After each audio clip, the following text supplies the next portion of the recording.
In rookie drafts, it's an annual tradition like no other. We all have those stupid league mates that overvalue landing spot, draft for only need for their dynasty rosters. And today I'm going to be covering 7 mistakes to let your buffoon league mates make so you don't make them yourself. This will be a very informative video, so make sure you stay all the way to the end, covering some of the strategy principles with rookie drafts going fast and furious. If you guys enjoy, first time you're checking us out, leave a subscribe down below, hit the like button if you guys enjoy, and check out our site, Flock Fantasy, for all the Dynasty rookie content you could ask for. So without further ado, let's get right into it.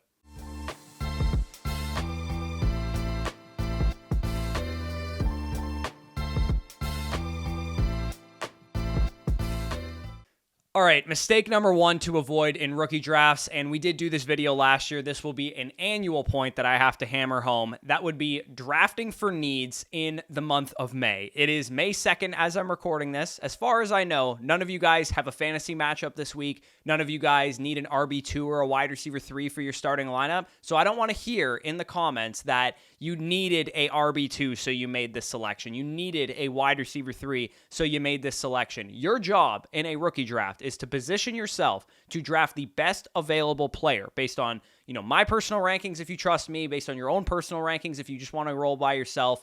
Trades are your best friend for filling needs. So if you think that you need to draft a tier 2 running back over a tier 1 wide receiver, newsflash, that is not how Dynasty Fantasy Football rookie drafts work. You are drafting for the best available players. You can always trade for needs over the next couple months leading up to the NFL season when you actually do have to fill out a starting lineup. I've gotten countless comments over the years of people being like, man, I can't believe I drafted James Cook over Chris Olave back in 2022. Someone messaged me last year that they took QJ over CJ Stroud in their rookie draft because they already were set at quarterback and they needed a wide receiver. This is one of those lessons that unfortunately you just have to learn the hard way. I'm telling you right now, before you have to learn it the hard way, not to do it. But the fix for this is understand where certain positions that you might need for your roster are going in rookie drafts and position yourself in a spot where you're guaranteed to get one of those positions. Trade up, trade down, so on and so forth. For example, if you need a quarterback for your starting roster, we know that Caleb Williams is going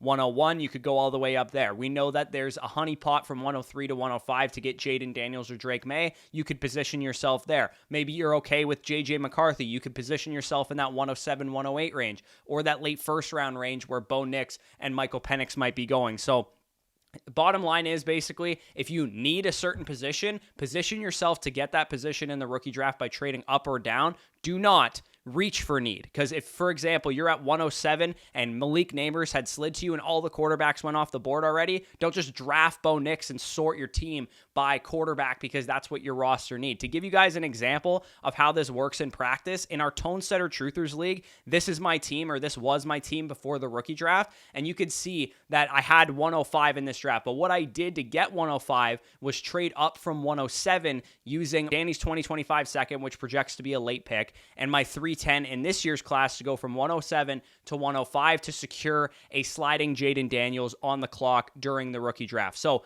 I knew I needed a quarterback. What I wasn't going to do is at 107 pass on, say, Rome Odunze or even potentially Malik Neighbors or somebody like that just to take JJ McCarthy because I needed a quarterback. What I wanted to do was position myself to get a quarterback where one should be going, and that's exactly what I did in that trade. Last year, the prime example, like I said, would have been all those people that passed on CJ Stroud because they were set at quarterback and they didn't want the Houston Texans quarterback, so they drafted Jordan Addison, Quentin Johnston, JSN, Zay Flowers, all over a tumbling CJ Stroud, and I'm sure a lot of those people regret that to this day because CJ Stroud is a very, very highly valued dynasty asset. Now let's move on to mistake number 2 to avoid in rookie drafts, and that is not taking what the class gives you. And I'll explain a little bit more. Basically, drafting for need is the contenders version of this mistake. The rebuilders version of this mistake is basically when your team's in a situation where you're focused long-term. You're not competing for a year, maybe 2 years, maybe it's an orphan that you took over, maybe you're just like 1 year away and you're just retooling or in a house money situation. Regardless, your goal in the rookie draft is to draft the best player available. And by taking what the class gives you, ergo this year, for example, it was heavy on quarterbacks. We had 6 go in the first round. It was heavy on wide receivers. There's a lot of guys in my top 12 rankings. I got 6 wide receivers in my top 12. I got 16 wide receivers in my top 28.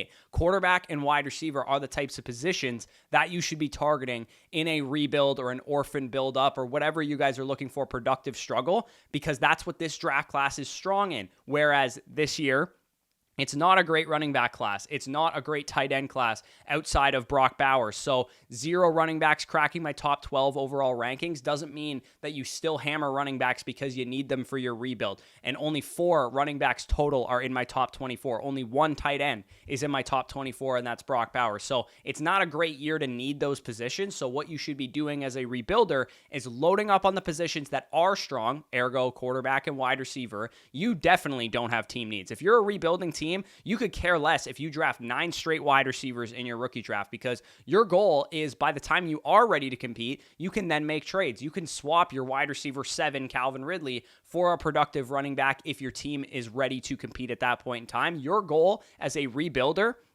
is simply to draft the best players available and worry about that 1 to 2, 3 years down the road who you need to fill out certain position groups. Your team will tell you when you're ready to compete. So your goal as a rebuilder is to also not draft for need. Your goal is to just take whatever the draft class gives you, take the best players available. This year, that will mean you draft a lot of quarterbacks, a lot of wide receivers. And once your team looks great because you've hit on a number of your picks, that's when you're allowed to say, hey, I could use an RB2 for this roster. I could use another tight end for this roster. This take what the class gives you approach will look different every year too, because you need to know how good a class is at each position group to actually follow this principle. For example, last year we had an elite tight end class, so it probably meant that you were getting a great young tight end like a Sam Laporta, Dalton Kincaid, somebody like that. And we also had a duo of top-of-the-line running backs with Bijan Robinson and Jahmyr Gibbs, with less depth at quarterback, with less depth at wide receiver. So, again, it's going to look different each and every year. The goal, basically, as a rebuilder, is to position yourself that you're going to take what the class gives you. So if you have a 2-year rebuild, it means you're getting your quarterbacks and wide receivers this year, you're getting your running backs next year, which projects to be a better class than this one, and it appears quarterback and wide receiver will not be as strong this next year as it is this year. So if you're rebuilding a 2-year rebuild, QBs and wide receivers this year, running backs, maybe a tight end next year or this year, depending on where your picks fall. So again, take what the class gives you is the perfect thing I could say as a rebuilder to fill out your roster. Mistake number 3 to avoid in rookie drafts is one that we talk about all the time, and that's trying to outsmart the market. And by the market, I basically mean where players are going, generally speaking, using resources like Keep Trade Cut, our Flock Fantasy community rankings. You can see how players are valued, generally speaking. Now, we're all going to have values. We're all going to have opinions on these players. For example, I really like Drake May. He's my 103. You might disagree with that stance. I really like Xavier Worthy. He's my 108. You might disagree with that stance. That's fine. You can have your stances. You can have your opinions. That's what makes Dynasty fun. But what's not fine is sacrificing value during the rookie draft because you simply want to look smarter than everybody else. For example, let's say you think J.J. McCarthy is QB2 in this class. You think he's better than Jaden Daniels. You think he's better than Drake May. It would be ill-advised for you to take J.J. McCarthy at 103 or 104 in a rookie draft. I know it's tempting. You just want to get J.J. on your roster, but you can trade down from that 104 and take JJ a little ahead of market instead of a lot ahead of market. 106, 107 is where he goes. Make sure you trade down to that 106 to make sure that you get him. Again, you don't want to sacrifice that because Drake May right now is a 3rd-round startup pick. Jaden Daniels is a 3rd-round startup pick. JJ McCarthy is a 4th-round startup pick. So you can trade down a couple spots, pocket a 2nd-rounder, and take JJ McCarthy and still feel like you made the right move. You still got your guy, and you picked up a little bit of extra value on top of it. So again, maneuver the board, work the class, understand where players are typically going, understand what areas you would need to trade up or down to get the guys that you want. Even if you just pick up a tiny bit of additional capital, like say you trade down from 104 to 106 and you get a 20-25 second out of it, that's fine. You were going to take J.J. McCarthy anyways over Drake May and over Jaden Daniels. So it's okay that all you got was just a 20-25 second. It's better than just getting nothing for it and just taking that player straight up. Even if you don't get a Godfather return, you didn't actually have to click the button J.J. McCarthy over Drake May or over Jaden Daniels. And again, that's just one example. For example, last year, I preferred Zay Flowers to Quentin Johnston pre-draft. So in one of my rookie drafts, instead of selecting Zay Flowers at 108 because Quentin Johnston was typically going there, I traded down one spot to 109. I pocketed a 2nd-rounder this year, which actually turned into Trey Benson. So I basically traded QJ for Zay Flowers and Trey Benson, which definitely has worked out for me so far. With this strategy, we're employing the same exact theory that NFL teams use. It's a strategy that Jerry Jones and Jimmy Johnson made famous back in the 90s with the Dallas Cowboys when they invented the trade value chart. It's, if this player isn't supposed to go this high, let me trade down to a point where he should go. Or if I want to go up and get the player that I want, let me trade up to get that player using some future capital, and we'll determine how much that costs. And of course, our Dynasty Trade Value calculator has all of the answers to that test, and you can sort specifically by my ranking. So check that out on Flock Fantasy if you're interested. If the best player available is not one that you want, then trade down or trade up or trade it for a veteran. You have plenty of options. You don't simply have to select every player on the clock just because you hold that pick. You can maneuver the board. You can trade for veterans. There's tons that you can do. Mistake number 4 to avoid in rookie drafts is overvaluing landing spot. And we all know that this is a simple concept to grasp by one sentence. Clyde Edwards-Helaire over Jonathan Taylor back in 2020. That is the premier poster board example of overvaluing positional landing spots, taking a clearly inferior prospect in Clyde Edwards-Helaire over Jonathan Taylor just because the NFL decided he was the only running back that he should go in the first round. He was the running back that was selected by the Kansas City Chiefs. We have plenty of other examples in recent years too. People took Sky Moore over Garrett Wilson and Chris Olave back in 2022. People let CJ Stroud fly down the board last year all the way to 106, 107, and 108 just because the Texans are bad, and they took Jordan Addison over him. They took Quentin Johnston over them. They took Zay Flowers over him and whoever else. So here's an easy tip. To make sure you don't overvalue landing spots, remember that at wide receiver, talent usually wins out. So at wide receiver, landing spot, in my opinion, is generally pretty overrated. At wide receiver, as long as you can get on the field right away and you have a good prospect profile, whatever is important to you, good analytics profile, good film, whatever it is that you value, if the player is a good prospect in your estimation, don't let landing spot sway you one way or another. I've seen some people overthinking elite prospects like Malik Neighbors and like Garrett Wilson a couple of years ago, or Rome Odunze this year, because Malik Neighbors went to a landing spot that has Daniel Jones. He didn't go to the Chargers. Obviously, we would have preferred to him go to the Chargers, but he's still in a very good spot nonetheless to earn targets. Rome Odunze goes to the Bears. There's DJ Moore there. There's Keenan Allen there. People are letting him tumble down the boards. Don't worry about it. He's an elite wide receiver prospect. Talent will win out if he's the guy that I think he is. So all in all, don't really worry about landing spots with wide receivers. Again, of course, we would love for these guys to go to open offenses with no target competition and elite quarterbacks, but not all of life is sunshine and rainbows. At quarterback, running back, and tight end, it's more where you go that matters, especially at quarterback for me, but mainly it matters where you go from a schematic standpoint. Who are your coaches? Who are your offensive line? The pass catchers around you at quarterback. Opportunity reasons definitely apply for running backs and tight ends, because if you can't get on the field because there's a stud in front of you, like last year Zach Charbonnet going to the Seattle Seahawks, for example, or Brock Bowers maybe this year going to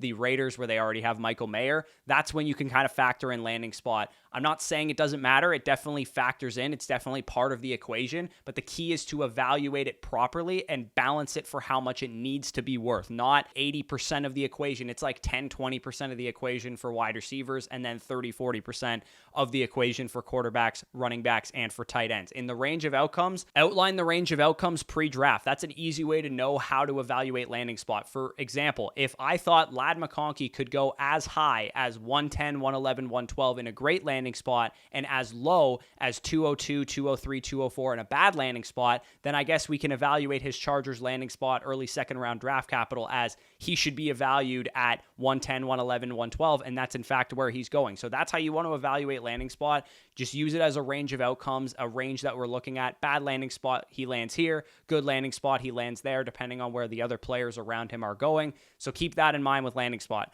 Mistake number 4 to avoid in rookie drafts is not factoring in fit. And I would say this is one that is really complex, and you kind of have to have a good depth of football knowledge to be able to understand if a player is a good fit or not for the team that they went to. And I will say that if you can do this correctly, this is one of the more underrated edges in fantasy football, because if you understand schematics and how coaching works and play calling and that kind of stuff, it could be a big, big return on investment for you, particularly last year. Because if you think about some of the guys that went to ideal fits for what they do well, you would come up with guys like Devon Achane going to the Miami Dolphins. You would come up with Puka Nacua going to the Los Angeles Rams to play that Robert Woods role. You would come up with Tank Dell going to the Houston Texans. All the best and biggest hits last year were guys that went to the ideal fit for what their team asked them to do, and their teams understood what those players do well, and they put them in position to succeed. Now, we don't always know that. We have to kind of project that, but you can get clues and glean ideas from some of the things that the coaches say when they draft them, and some of the things that, when you scout the player pre-draft, you understand, okay, this player, for example, Jalen Wright this year, who was a University of Tennessee running back that went to the Dolphins also, similar to Devon Achane, he kind of needed to go to one of those 49ers-esque schemes, and that's why I really love Jalen Wright. I think he went to an ideal landing spot. Trey Benson needed to go to a downhill rushing offense. That's where he went to the Arizona Cardinals. J.J. McCarthy, Bo Nix needed to go to offenses where they could basically just be asked to distribute the football, and that's exactly where they went. I mean, I could make the argument that Marvin Harrison went to an ideal landing spot. Malik Neighbors went to an ideal landing spot for schematic purposes. Rome Odunze gets to learn from Keenan Allen there in Chicago. Ideal landing spot, ideal fit. Xavier Worthy to the Chiefs. Need I say anything else about the landing spot and fit there? Brian Thomas Jr. gets to be a field stretcher with a lot of short targets in his offense already. Ladd McConkey gets to take over that Z slot role that Keenan Allen vacates. All of these guys that I've mentioned so far landed in ideal fits for what they do well. So evaluating fit, evaluating coaching as much as you can is sometimes even more important than who their quarterback is or who their target competition is. Rome Odunze, for me, I'm way more excited about the fit of him in Chicago playing with a guy like Caleb Williams who's going to trust his receivers, a guy who's great scramble drill wide receiver in college who's got a scrambling quarterback now. Those underrated little edges that you can get in terms of fit is how you can get an edge on your league mate, because everybody knows that Ladd McConkey's in a good situation because he got to play with Justin Herbert. Even casual fantasy fans know that. But the challenging thing and the thing that expert fantasy players can understand is why he's actually a good fit for that offense based on what Jim Harbaugh is going to ask him to do, and so on and so forth. So mistake number 6 to avoid in rookie drafts is balancing reacting to what happened post-draft with pre-draft conviction. So this might sound confusing, but this is basically a 2-part mistake. The balancing act that you have to undergo when it comes to reacting to what happened in the NFL draft is every year we see people stick to their pre-draft biases, right? Some people still took Malik Willis in the first round, even though he fell to the 3rd round of the actual NFL draft, not reacting enough to the draft capital that he saw. People still took Justin Ross in the 2nd round, even though he went undrafted, not reacting to what we saw in the NFL draft. Last year, people were still drafting a ton of Zach Evans, Kayshon Boutte, and Sean Tucker, even though the NFL told us what they think of those players. So that's one side of it. We want to react, especially to draft capital related things, where if we had pre-draft bias a player at 107 and he falls to the 7th round of the NFL draft, we can't still continue to take him that high. Will we be above market on him relative to where he was drafted? Probably, but we can't underreact and completely disregard what the NFL told us about that player. And then the opposite side of the spectrum is also something we want to avoid as well. And that's basically just copying verbatim what the NFL draft capital ended up being for these players and not caring at all what we thought of them pre-draft. The balance for me is this: rely more on draft capital for the early guys, right? If you were expecting a guy to go in the 1st round of rookie drafts and he slides to round 5, he's no longer a 1st round pick. That's an easy one to avoid. But I evaluate these players pre-draft, and I'm not just doing that for fun. I'm doing that to get an idea of what kind of players they are. And I think there's one perfect example of this principle this year, and that's Troy Franklin. Troy Franklin, to me, was a day 2 receiver, a top 50 overall talent in this class, and he slid to pick 102 to the Denver Broncos. Also, by the way, going to an ideal fit for what his skill set is because his college quarterback is there. They need a Z receiver, so on and so forth. I thought he was a much better prospect than the guys that were drafted ahead of him. Roman Wilson, Jermaine Burton, Jalen McMillan, Luke McCaffrey, guys like this. So I will be, and already have been, taking him over those guys in rookie drafts. Otherwise, why did I even scout Troy Franklin pre-draft? I would have just printed out the order that the receivers were drafted in and drafted them like that in my Dynasty rookie draft, but that's not what I'm doing. Again, we're taking calculated risks. We're balancing the fact that Troy Franklin did in fact fall to day 3, and even though I had him as my 202 pre-draft, I'm not still taking him 202. What I'm doing now is I'm taking him 208 to 209 rather than the 202 that he was ranked for me pre-draft. So I'm still ahead of market on him, but I'm not going crazy and taking him exactly where I was taking him pre-NFL draft. Again, this has played out in numerous occasions. I was heavily drafting Amon-Ra St. Brown when he fell to day 3. Last year, I was heavily drafting Josh Downs when he fell to round 3 over guys like Jonathan Mingo who were drafted ahead of him. Have conviction on your pre-draft evaluations, but don't go crazy. At some point, a player can fall too far, and you have to respect the draft capital. But again, trust what you did pre-draft if you were evaluating these guys. And the final mistake to avoid in rookie drafts, and this is more a mistake for you guys to avoid more so than me because, obviously I'm evaluating these players myself. I'm putting out my opinions on YouTube. Make your own mistakes. You can trust my opinion. You can trust other analysts' opinion. It doesn't matter who you trust, but it is your fantasy team. Whether your goal is to try and be profitable in dynasty leagues or whether your goal is to just have fun and get stock in the players that you like, make your own picks, make your own mistakes. If you have conviction that a player that I love is going to suck, don't draft him. If you have conviction that a player that I don't really like is going to be awesome, then draft him for your team. It is your fantasy team. Definitely take accountability for the picks that you make. Don't come and blame me that you drafted a player that you didn't like because I told you to draft him. Again, it is your fantasy team. You're ultimately the one that hits the button. What you should not do is blindly follow my advice or someone else's. Take into account what I say and make your own opinions from there. If I told you to pass on Rashee Rice last year, and that's definitely something I got wrong because I was not excited about Rashee Rice last year, I got burned by that too, right? I'm making my own mistakes here. I'm hitting my own home runs here because I was drafting a crap ton of Jordan Addison last year. I feel very good about that, and hopefully that rubbed off on you guys as well. But I'm going to get things wrong. So if you don't believe what I say or you think that I'm off on a certain take, then don't listen to me. Make your own mistakes and hit your own home runs. So hopefully this was helpful to you guys. Hopefully these mistakes are something that you don't carry into you with rookie drafts, and you can have fun and chuckle while your league mates make a lot of these mistakes. I think the most common ones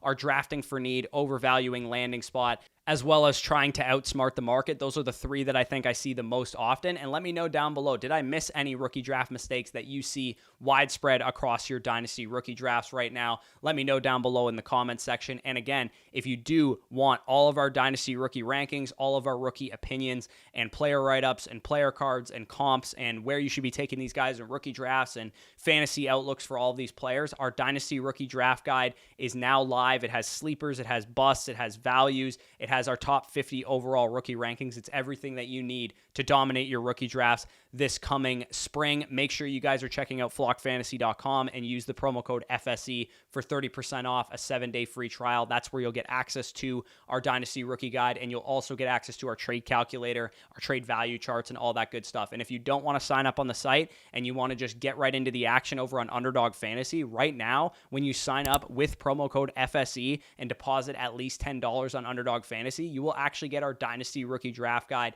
and our all 22 film breakdowns of these prospects totally for free. So if you want to check out Underdog Fantasy, get into some BBM 5 drafts, if you deposit $100 with code FSE, you'll get 4 entries for free as a free bonus when you sign up on Underdog. You get that Dynasty Rookie Draft Guide as a free gift for using our promo code. So if that interests you, both links will be down below in the description. But with that being said, peace out, and we'll talk to you soon.